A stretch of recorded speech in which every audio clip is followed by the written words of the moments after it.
cette vidéo, nous allons parler du plan de situation pour la réalisation d'un projet. Le plan de situation, c'est quoi? Le plan de situation, c'est le plan qui représente graphiquement le projet à réaliser. Par exemple, comment réaliser le plan de situation? Pour réaliser le plan de situation, on a besoin d'un ensemble d'instruments. Par exemple, on a besoin d'un crayon, on a besoin d'une échelle de construction, l'échelle, et voici l'échelle. On a besoin d'une règle, et voici la règle. On a besoin de l'équerre, et voici l'équerre. On a même besoin d'un pistolet pour réaliser les coupes de raccordement. Par exemple, si ce plan, on voit ici les coupes de raccordement. Voici les coupes de raccordement. On a même besoin de pistolet pour réaliser ces coupes-là. Et puis, on a même besoin d'un compas. On a besoin d'un compas pour réaliser les parties circulaires du plan. Ok, c'est tout. Mais vous devez être en mesure d'identifier les différentes parties du plan. Pardon. Par exemple, pour ce plan, c'est un plan de maison habitable. Ici, si nous faisons un constat visuel, nous allons voir la sit-out, c'est-à-dire c'est la galerie. C'est la galerie à laquelle les utilisateurs de cette maison vont se détendre à l'extérieur de la maison. Et voici ici, vous voyez, c'est la salle à manger. C'est là où on va se déjeuner. Et voici, on voit kitchen, qui est représenté, c'est le four, c'est le réfrigérateur. Et ce sont de lieux visuels. C'est kitchen, sit out again, c'est-à-dire c'est un lieu de détente. Et voici, si nous parcourons le plan, ici nous voyons l'événement, et c'est le salon à laquelle on va se détendre, on va s'asseoir juste pour faire passer des dialogues. Ici, family room, c'est-à-dire ça là on va réunir les familles, on va réunir toute la famille.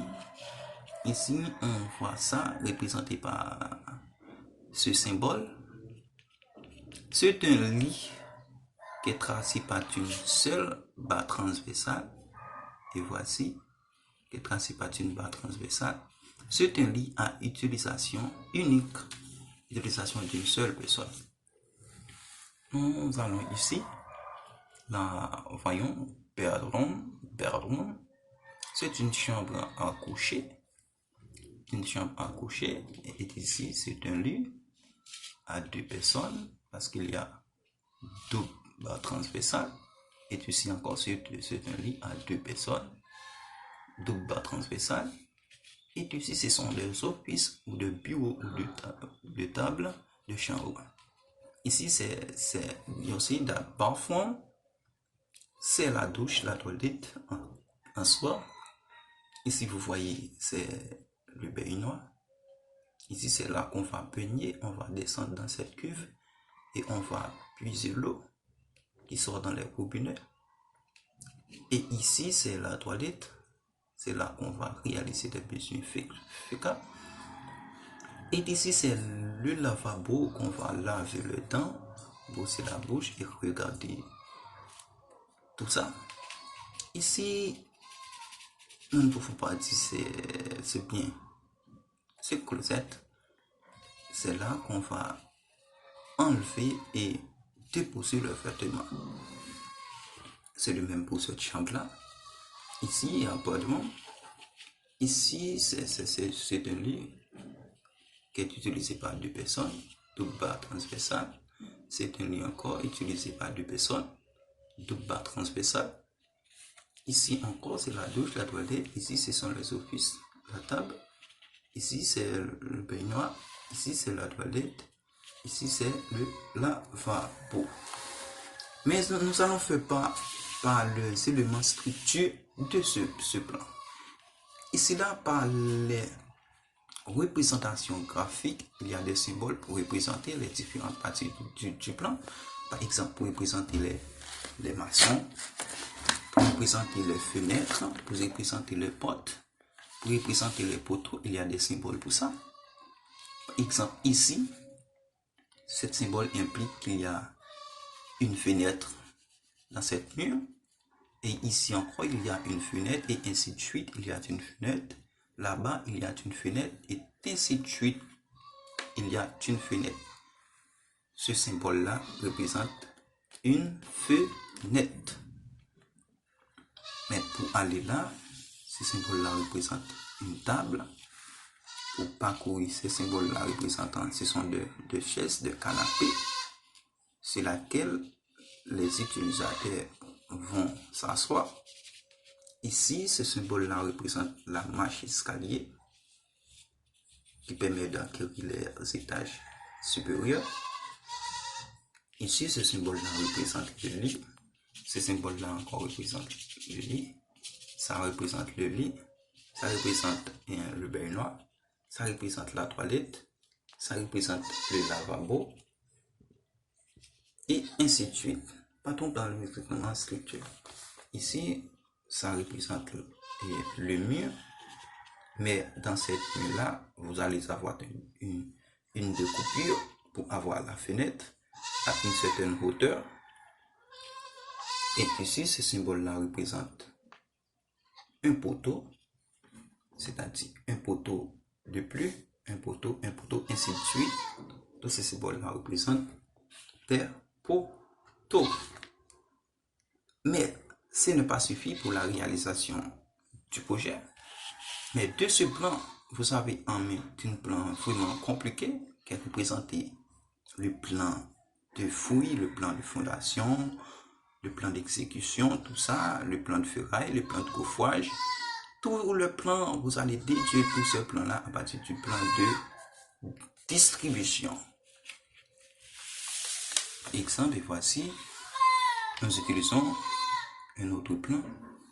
Vous voyez, c'est toujours la même représentation. Ici, vous allez avoir une fenêtre. Ici, c'est la porte. Mais ce plan-là ne distribue pas de manière précise et détaillée. Vous voyez, ici, ici, vous voyez tout ça. Ici, vous avez une marche escalier, Ici, encore. Ce sont des plans d'habitation. Mais si nous ne faisons pas le plan de route, si vous voyez, c'est la route qui sort ici. Et parcours, c'est une intersection. C'est une intersection de route réalisée par ingénieur Mélis Ronic Barrière, Basse Intersection Route. So, c'est une route ici. C'est une route à double sens, monter et descendre. Mais chaque sens de la route comporte deux voies. C'est-à-dire ici, vous avez la flèche qui fait monter. Vous montez et cette flèche indique par du bas, une barre comme ça et l'autre comme ça. C'est-à-dire, ça veut dire que les voitures qui sortent d'ici vont ici et ici. Mais ici, les voitures qui sortent dans cette route vont passer comme ça s'ils veulent contourner cette voie-là. Mais s'ils veulent contourner cette voie-là, ils vont rester dans cette ligne et pour parcourir droite. De même pour les autres. Ok, c'est bien.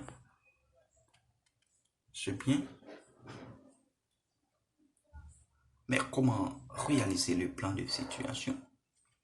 Pour réaliser le plan de situation, il faut avoir en main le terrain sur lequel on va réaliser le projet.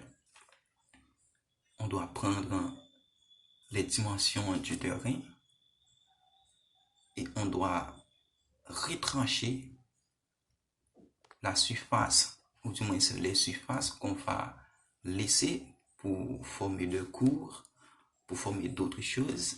On doit uniquement prendre la surface sur laquelle on va construire cette maison, ou du moins cette route, ou du moins qu'on va réaliser le projet en soi. Mais après avoir prendre la surface qu'on va réaliser le projet, il faut identifier les différentes parties de ce terrain, c'est-à-dire les parties à laquelle sont passées de route, du moins les parties à laquelle qui sont déjà construites. Ils sont déjà construites. Par exemple, si je vais réaliser cette maison-là, si ici, il y a déjà deux voisins qui ont une maison dans cette partie-là, mais là, ce n'est pas vraiment obligatoire d'avoir une galerie. Mais ici, s'il y a des routes, s'il y a des personnes qui vont circuler là, il faut avoir au moins une galerie existant pour faciliter la communication visuelle de la maison et l'architecture principalement de la maison. Par exemple, ici, s'il y a des routes, et là, il n'y a pas de routes, ce sont des murs qui sont entourés, il n'y a aucune vue. Ici, ce sont des murs encore, il n'y a aucune vue. On n'a pas besoin d'étaler, mais on peut faire ça justement pour s'en détendre. On peut disposer d'une galerie à ces espaces-là, même à l'étage, justement pour s'en détendre. Mais ce n'est pas trop obligatoire. On doit faire référence à la partie visible de la maison. Ok, c'est bien. Espérons que cette vidéo vous sera utile et n'oubliez pas d'attendre les autres vidéos qui font parler d'escalier, qui font parler de la réalisation d'une dalle, le dimensionnement des poteaux, des poutres, la réalisation des éléments de structure en soi. Ok, merci. All right.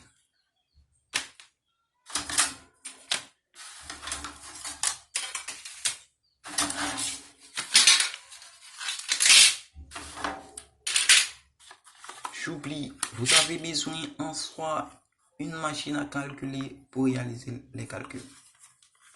Et le voici. Veuillez nous attendre pour notre prochaine vidéo. Parce que dans l'une de notre prochaines vidéos, nous allons parler de la surface maximale et minimale des différentes parties de la maison. Nous allons parler de la surface minimale d'une salle à manger. Nous allons parler de la surface minimale et maximale de la cuisine. Nous allons parler de la surface minimale et maximale d'une chambre à coucher. Nous allons parler en soi de la surface maximale et minimale d'une site à route ou poche au séjour. Tout ça.